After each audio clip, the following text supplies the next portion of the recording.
After 15 years of hunting on the same forest land, I received a $3,750 fine from my HOA for safety violations. They had no right, it wasn't even their property. So I emptied my life savings and bought all 400 acres. The look on their faces when I closed their precious hiking trails? Priceless. Before watching full story, comment below from where you watching, also like and subscribe for more stories. The certified letter sat unopened on my kitchen counter for 2 days. I knew what it contained, another fine from the snooty Pine Meadows Homeowners Association. This would be the 4th one this year.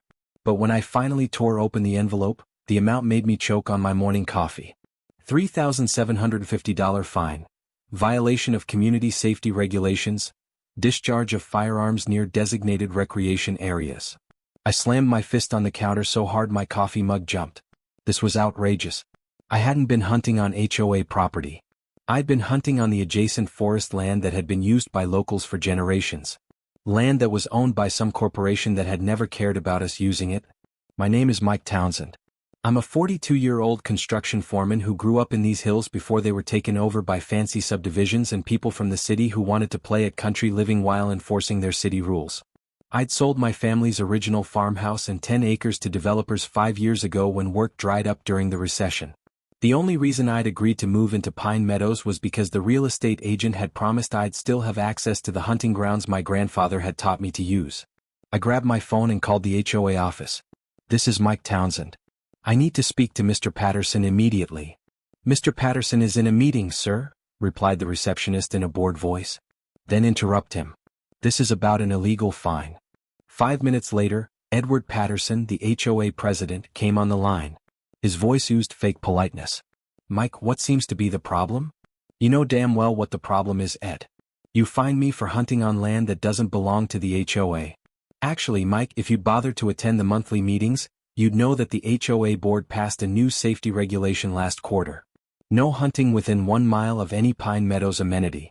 The trails we built last spring qualify as an amenity. Those trails aren't even on HOA property. You have no right to build them, and you certainly have no right to tell me I can't hunt there. The landowner has never objected to our community improvements, Patterson said smoothly. And our bylaws clearly state that the board can establish safety zones around all community amenities, regardless of technical property lines. Technical property lines? That's private property, Ed. The fine stands, Mike. Pay it within 30 days or we'll add late fees. The line went dead.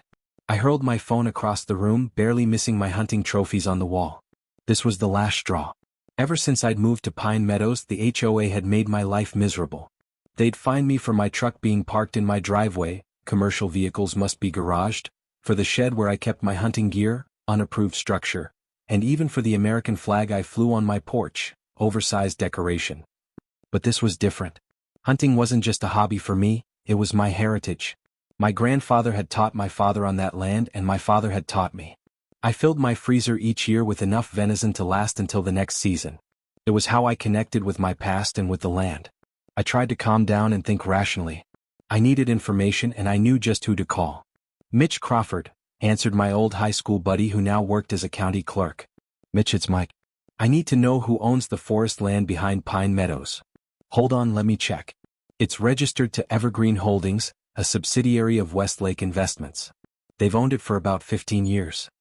Any permits issued for trail building or development? None that I'm seeing. Why? I explained the situation and Mitch whistled low. Sounds like your HOA is trespassing, buddy. Want me to notify Westlake? No, I said slowly, an idea forming. Send me their contact information instead. That evening, I sat at my kitchen table with a legal pad, my savings account statements, and a determination to end this once and for all. I'd worked hard all my life, lived below my means and had a decent nest egg saved up. I'd been planning to use it for an early retirement, but this was more important. The next morning, I called Westlake Investments and asked to speak to someone about purchasing the forest property. I was transferred 3 times before finally reaching Marcus Wilson, their director of real estate holdings. Mr. Townsend, why would you be interested in 400 acres of undeveloped land? He asked after I made my inquiry. Personal reasons, I replied. I'm prepared to make a cash offer. The property isn't officially listed for sale, but Westlake is always open to discussing profitable divestments. What did you have in mind? I named a figure that made my stomach clench, almost my entire savings, but it was a fair market value based on the research I'd done. Marcus paused. Let me speak with the board. I'll call you back. 2 days later he did. Westlake is willing to accept your offer with one condition. We need to close within 30 days. Deal? I said without hesitation. For the next month, I lived in a state of nervous anticipation. I told no one about my plan, not even my girlfriend Lisa, who couldn't understand why I was suddenly too busy to see her. I worked with a lawyer, secured a loan for the portion I couldn't cover with savings, and signed countless documents. And then, on a crisp fall morning, I became the owner of 400 acres of pristine forest land. The timing couldn't have been more perfect. The Pine Meadows annual Fall Festival was scheduled for that weekend, an event where the entire community gathered for food, games, and Patterson's self-congratulatory speech about the improvements they'd made to the neighborhood. I arrived just as Patterson took the microphone. And I'm proud to announce that this coming spring, we'll be extending our nature trails another 2 miles into the forest, creating a full loop that all residents can enjoy. The crowd applauded politely. I made my way to the front. Excuse me, Ed, I called out loudly. I need to make an announcement. Patterson's smile faltered. Mike, we have a schedule to follow. If you have community concerns, you can address them at the next board meeting. This won't wait. I climbed onto the platform and faced the crowd of my neighbors. Some friends, most strangers who barely nodded when I passed them on the street. For those who don't know me, I'm Mike Townsend. Yesterday, I became the legal owner of the entire forest adjacent to Pine Meadows. A confused murmur ran through the crowd. Patterson's face reddened. Effective immediately, all HOA trails on my property are closed. The no trespassing signs are already up, and I'll be installing a fence next week. You can't do that. Patterson spluttered. Those trails are a community amenity. An illegal one, I countered. You built those trails without permission on private property. My property now. This is ridiculous. Patterson turned to the crowd. He's just trying to get back at the HOA for enforcing our safety rules. I pulled the fine notice from my pocket and held it up. You mean this fine for hunting on land that wasn't yours? Yes, that's exactly what I'm doing. The crowd was divided. Some looked outraged, others confused, and a few were actually smiling. Let me be clear, I continued. The HOA has been overstepping its authority for years, and no one has stood up to them. You've been building on land you don't own and restricting activities you have no right to restrict. We'll sue you. Patterson threatened. Go ahead. My lawyer would love to discuss how you've been developing private property without permits or permission. I turned back to the crowd. I've lived in these hills my entire life. My family hunted that forest for generations before any of your houses were built. The HOA took that away from me and I'm taking it back. With that, I walked off the stage and through the stunned crowd. Some people called out questions, others hurled insults, but I ignored them all. The next morning, I was up at dawn with my friend Jake, a fencing contractor, marking the boundary line. By noon, we'd installed the first section of no trespassing signs. By the end of the week, the entire perimeter was marked. The reactions came swiftly. First was the letter from the HOA's lawyer, threatening legal action for disruption of community amenities. My lawyer responded with evidence of their trespassing and unauthorized construction. Next came the angry neighbors. Some left nasty notes on my door. Others confronted me directly in the grocery store or at the gas station. A few called me selfish, claiming their property values would drop without the trails. But there were others, mostly the older residents and the few other locals who'd sold to the developers, who quietly offered their support. Those trails weren't even that great, said Mrs. Jenkins, an elderly woman who lived 2 doors down. Too fancy for real hiking. And the way they treated you wasn't right. Patterson tried a different approach a week later, showing up at my door with 2 board members. Mike, be reasonable. We can work something out.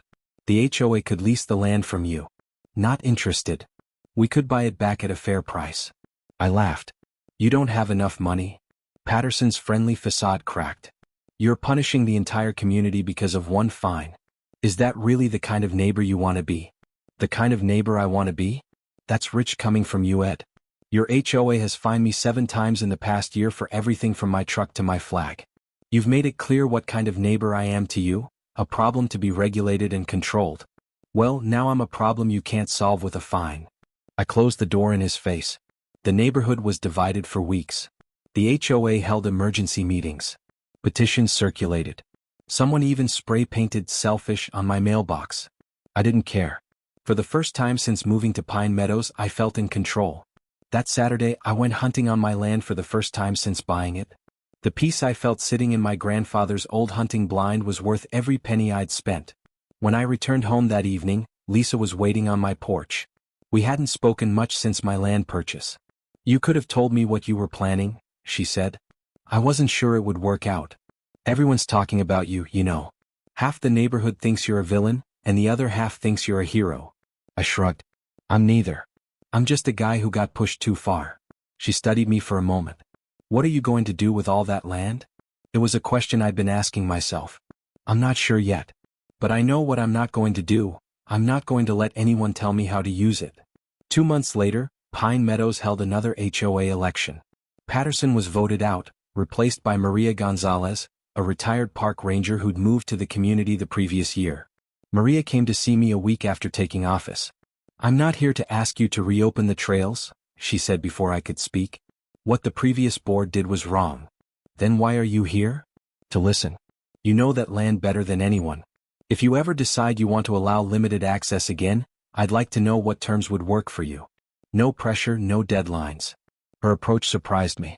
For the first time, someone from the HOA was treating me with respect. Over the winter, I thought hard about what to do with my forest. I didn't need 400 acres to hunt. And while the revenge had been sweet, maintaining all that land was expensive and time-consuming. By spring I'd made my decision. I invited Maria over and laid out my proposal. "I'll allow Pine Meadows residents access to designated trails under certain conditions. First, the HOA acknowledges in writing that this is private property and access is a privilege, not a right. Second, no development without my express permission. The trails stay natural. Third, hunting season is respected.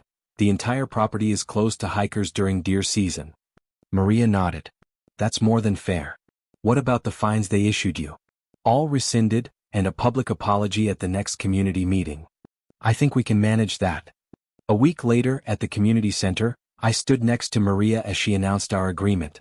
Some residents looked relieved, others suspicious. Patterson, now just another homeowner, glared from the back row.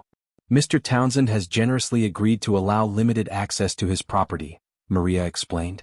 "In return, the HOA acknowledges the previous board's overreach and rescinds all related fines." She handed me the microphone. "I didn't buy this land just for revenge," I told the crowd. "I bought it to protect it.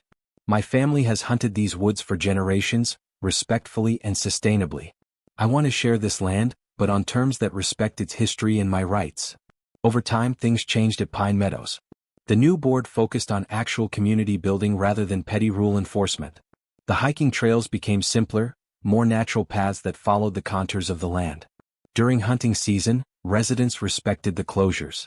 Patterson and his allies eventually sold their homes and moved away, unable to live in a community they couldn't control.